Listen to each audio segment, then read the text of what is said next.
Imagine you're standing on this concrete platform, right? And it's a misty, rainy morning. Oh, yeah. Terrible visibility. Exactly. And less than 10 feet away from you, this 400-ton metal tube just blasts past at like 180 miles an hour. Which is terrifying if you really think about it. Right. I mean, physics dictates that displacing that much air and water like that quickly, it should create this concussive blast. Oh, totally. It should sound like a jet engine detonating right next to your ear. It should completely blow you off your feet. But it doesn't. No, it doesn't. It basically just sounds like a heavy gust of wind, and then poof, it's gone. Yeah, and that gap between what our brains expect a massive machine like that to do and the near silent reality of what it actually does, I mean, that is a masterpiece of modern engineering. It really is. But the thing is, we get so used to this infrastructure. We put our headphones in, we stare at our phones, and we completely ignore the fact that we are participating in, like, a daily miracle. Yeah, we just totally tune it out. Right. Yeah. And habituation, it is an evolutionary advantage. Yeah. Stops us from being constantly overwhelmed by our environment. Sure. But it also completely blinds us to the wonders of the world we've built. Which is exactly why today's deep dive is dedicated to completely stripping away that commuter blindness. Welcome to the deep dive, everyone. This is a fun one. It really is. So our mission today, we are following the journey of a Colombian family, and they are taking their very first trip to Japan. Oh, wow. Yeah. And more specifically, we are looking at the father of the family. He's this 60-year-old man, and they affectionately call him Gigi, or Papa. Okay. And we get to watch him experience his very first ride on the Shinkansen, which is, of course, the legendary Japanese bullet train. Right. The famous bullet train. Exactly. And watching him react to what millions of locals consider to be just a totally boring Tuesday morning commute, I mean, it is the perfect antidote to taking the modern world for granted. Oh, absolutely. Getting to borrow his eyes for this is incredibly valuable. Right. Because he has zero baseline normalization for this kind of infrastructure. He's just seeing it totally fresh. Totally fresh. And what becomes apparent very quickly in the source material is that you don't even need to see the train to experience that technological whiplash. Wait, really? What do you mean? Well, the station itself, the station serves as this wild preview of the technological leap he's about to take. Oh, right. The moment at Shin-Yamaguchi Station. I mean, that part is fascinating. Yeah, tell him about the coffee.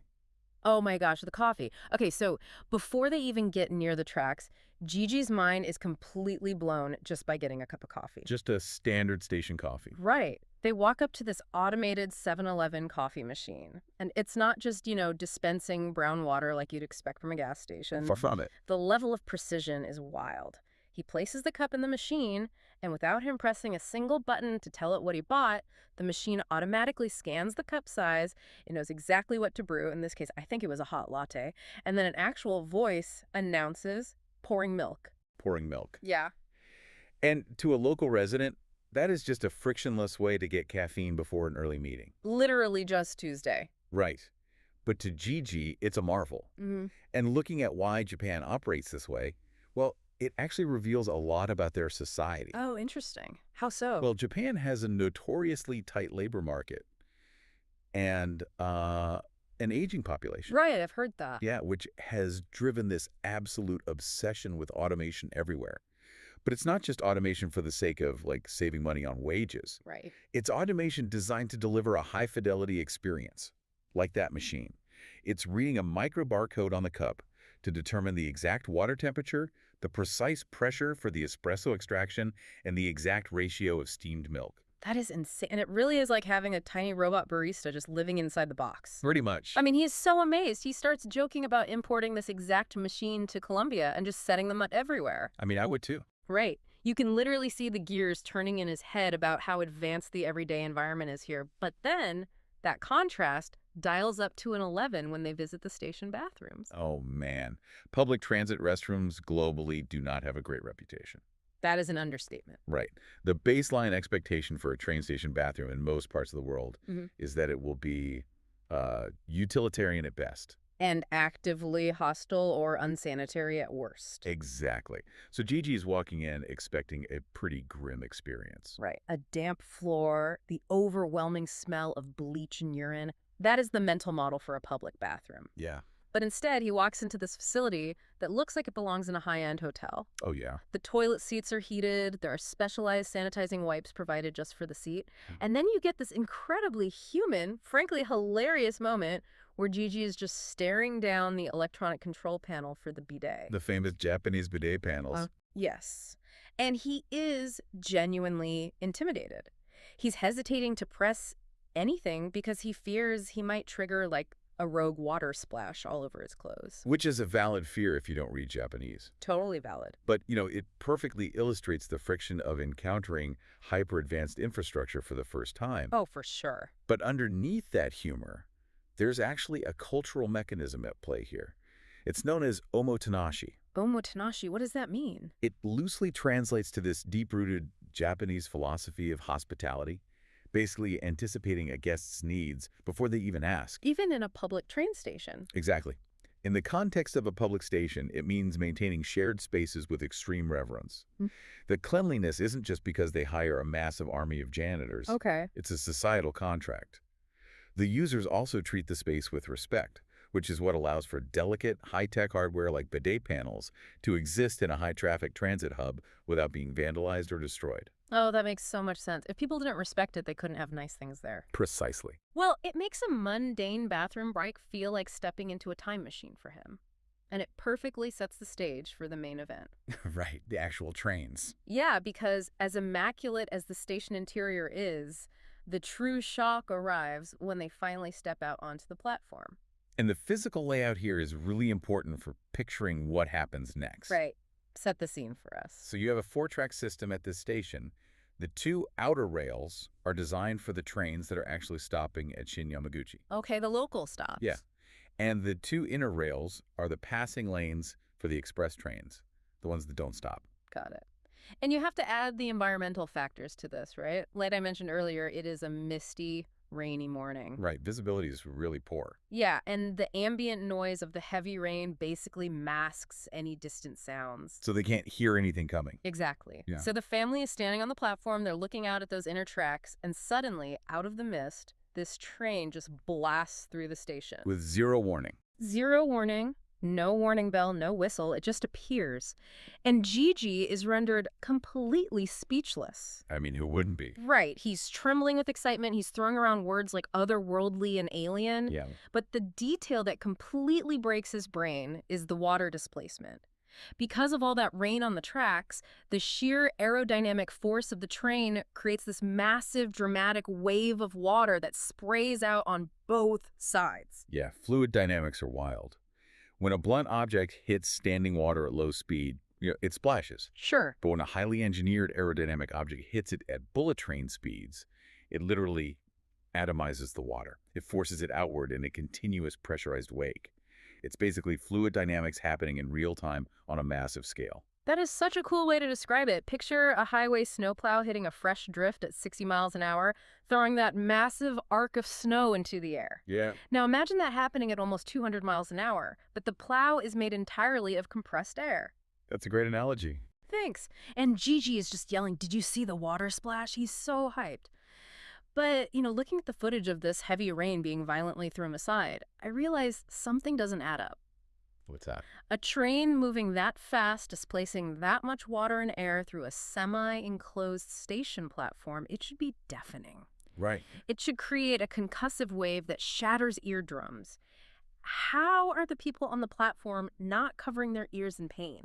And that observation cuts right to the heart of one of the greatest engineering hurdles the Shinkansen ever faced. Really? Oh, yeah. To understand why it's so quiet now, you have to know that it used to sound like a bomb going off. Wait, literally? Yes, a literal sonic boom. No way. Yeah. The early generations of the bullet train, back in the 60s and 70s, they were incredibly fast, but they had these blunt, bullet-shaped noses. Well, okay. And when a train with a blunt nose enters a tunnel at 150 miles an hour, it acts exactly like a piston compressing air inside a cylinder. Oh, I see. It pushes this massive, highly compressed wave of atmospheric pressure ahead of it, all the way through the tunnel. So it's basically scooping up all the air in the tunnel and just shoving it forward. Exactly.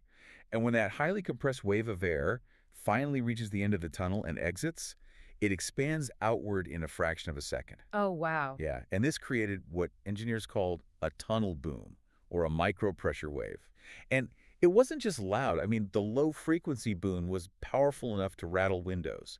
You're kidding? No, it could even damage the structural integrity of nearby houses. Right. It terrified local residents. They began filing mass noise complaints. I mean, I would too if my house was shaking every 20 minutes. Right, so the train was a marvel of speed, but it was an environmental nightmare for anyone actually living along the tracks. Wow. So if they couldn't fix the air resistance, they couldn't run the trains that fast.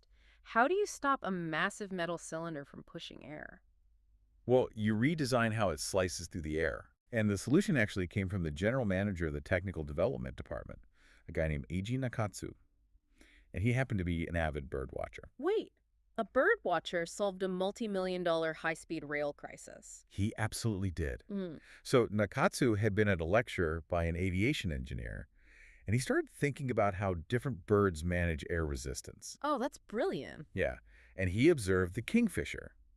Now, the kingfisher is a bird that dives from the air, which is a medium with low resistance, directly into water, a medium with high resistance. To catch fish, right. Exactly.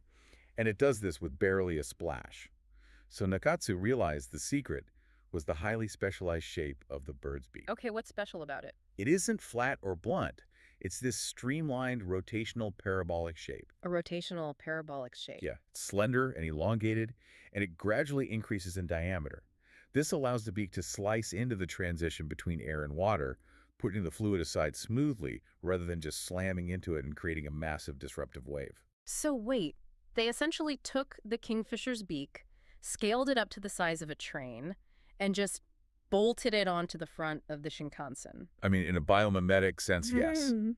They completely redesigned the nose of the train to mimic that elongated, sloping beak-like structure. That's so cool. And when they tested it, the results were staggering. Mm. This new aerodynamic nose sliced through the air inside the tunnels rather than compressing it like a piston. So no more sonic boom. It completely eliminated the tunnel boom, completely. And because it reduced air resistance so significantly, the trains actually became 15% more energy efficient and they could go even faster.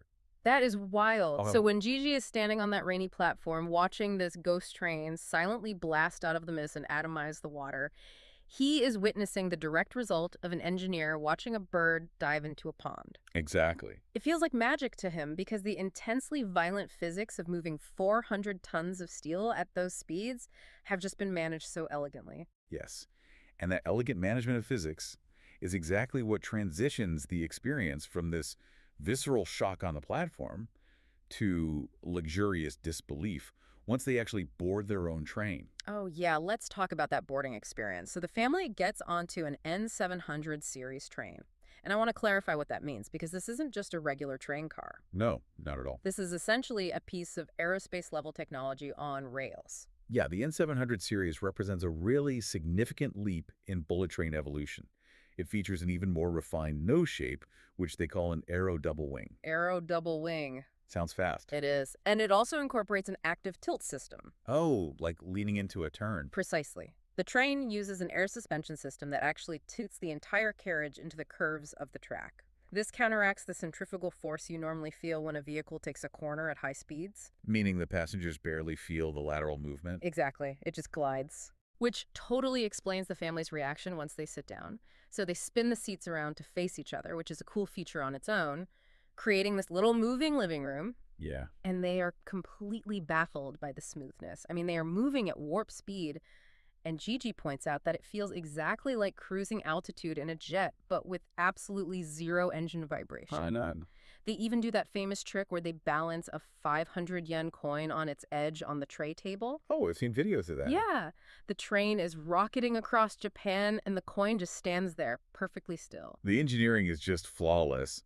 But, to fully grasp the emotional weight of this moment for Gigi, we really have to look at the extreme contrast with the transportation ecosystem he has spent his entire life navigating back home. Yes, this is the part that adds so much depth to his reaction. Yeah. Their Gigi is 60 years old, and in 6 decades, he has almost never ridden a train. Right. Maybe just a handful of times during his college years.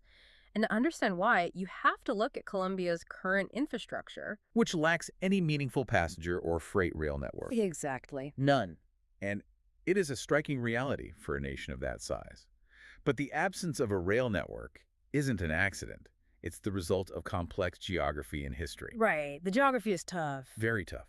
First, you have the Andes Mountains, which make laying level tracks incredibly difficult and hugely expensive. I can imagine. But more importantly, during the mid to late 20th century, there was this massive underinvestment in the existing railways. Right. And that allowed the road network and the trucking industry to completely dominate. Right. The trucking unions became incredibly powerful. Yeah, essentially outcompeting and squeezing out the railways entirely. Yeah. Over time, the rails were just abandoned, privatized, or simply rusted away. Leaving a country entirely dependent on road transport. Exactly. Mm. So for a 60-year-old man who has lived his entire life in a place where intercity travel means sitting in a car or a bus or a truck, navigating winding mountain roads and heavy traffic, Yeah. stepping onto the N700 series isn't just an upgrade in speed.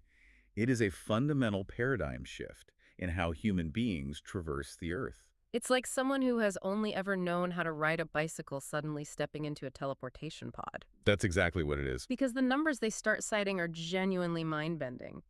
They leave Shinyamaguchi and they arrive in Hiroshima in 20 to 25 minutes. Wow. A journey that would take 2 to 3 hours by car. That's a huge difference. It is. But the true scale of what this infrastructure achieves hits them when they finally arrive at their destination in the massive neon-lit city of Nagoya. The entire journey across a huge swath of the country took exactly 3 hours. 3 hours. And Gigi states very clearly to the camera, he says, doing that exact same distance by car back in Colombia would take 10 grueling hours. 10 hours. And, that is the true miracle of the Shinkansen. The top speed is impressive, obviously, and the kingfisher nose is brilliant. Totally. But the real marvel is the reliability and the complete erasure of geography. A 10-hour drive is a massive barrier. Oh, it dictates everything. It dictates where businesses can operate, where families can live, and how often people can see their loved ones. A 10-hour drive is an exhausting, full-day event that requires planning, pit stops, and real physical endurance. Yeah, you're wiped out the next day. Yeah. But a 3-hour ride in a vibration-free chair, drinking a perfectly brewed latte with your family, it completely removes that barrier. It shrinks the country. It really does. It turns a grueling expedition into a morning errand. It's the infrastructure making time and space essentially fold in on themselves. Which brings us to the most profound psychological takeaway from this entire journey, I think. Oh. Yeah, because this stark contrast between Colombia's absent rail network and Japan's hyper-advanced system, it doesn't just impact Gigi. Who else does it impact? It fundamentally alters the perspective of the local resident who's accompanying them. The guide, a guy named Kaito. Oh, Kaito. Right. His experience is fascinating. Yeah, because he lives in Japan. The Shinkansen is just a utility to him. It's no different than a microwave or a light switch. Yeah, he mentions that he had never, in his entire life, just gone to a platform to watch a train blast by. Never. He'd only ever used the station to get from point A to point B. He was completely afflicted by the commuter blindness we talked about at the very beginning of the deep dive. And this highlights a brilliant phenomena. Bringing an outsider into your daily routine acts as a psychological mirror. A mirror. I like that. Yeah, when Kaito watches Gigi, a grown man, trembling with joy over an automated coffee machine and a water splash on a train platform, it breaks Kaito's habituation. It snaps him out of it. Exactly. It forces him to look at the concrete and steel he interacts with every single day and realize that he is, in fact, surrounded by everyday magic that he has entirely taken for granted. Wow. Is there a danger in getting too used to our own convenience? I think so. I mean, we all have our own versions of the bullet train in our lives. We have supercomputers in our pockets that can instantly access the sum of human knowledge, and we get genuinely annoyed if a web page takes 3 seconds to load. Right, we get so mad. We have clean water pumped directly into our homes, heating systems that trigger with a thermostat. I mean, literal engineering miracles that we just ignore because they're always there. There is a massive danger in that. When our brains normalize the extraordinary, we lose our sense of perspective. We become entitled almost. Yeah, we become easily frustrated by minor inconveniences because we've forgotten the immense complexity required to make our lives run smoothly in the first place. That is so true. Acknowledging the marvels of daily life isn't just a fun thought experiment. It is a critical practice of mindfulness and gratitude. Gratitude, yes. What Gigi gives us by staring at that water splash with wide-eyed wonder is a masterclass in retaining curiosity. It's a reminder that the world is profoundly interesting if you just take a moment to look at how it works. It is the ultimate cure for the commuter blinders, and I think that really traces the entire arc of what we've explored today. Definitely. We started by unpacking the extreme automation and cultural hospitality embedded in something as simple as a station coffee machine and a spotless restroom. Then we looked at the violent physics of displacing water and air on a rainy platform, and how studying a kingfisher diving into a pond allowed engineers to tame a sonic boom into a silent aerodynamic ghost train. So cool. And we felt the emotional weight of a 60-year-old father, used to navigating a country built entirely on road transport, experiencing a vibration-free ride that warped his understanding of distance, compressing a 10-hour road trip into a 3-hour luxury ride. And ultimately, we saw how witnessing someone else's awe can reflect our own normalized miracles back to us, reminding us that the infrastructure we rely on represents generations of problem-solving and ingenuity. It all comes back to that incredible lesson from Gigi. Do not let your daily routine blind you to the magic around you. The world is full of alien, otherworldly marvels disguised as a boring Tuesday morning commute. We just have to remember to actually look at them. Exactly. So we want to leave you with a specific challenge today. Think about your own daily routine. Think about the technology or the infrastructure you interact with before you even walk out your front door. Just the basic stuff. Right. If someone from a different era or someone from a place entirely without that infrastructure was standing right next to you at this exact moment, what everyday miracle of yours would leave them completely speechless? What is it about Japan that captivates you? Please let me know in the comments below. If this journey resonated with you, please subscribe to the channel, hit the like button, and stay tuned for our next episode. Thank you so much for watching.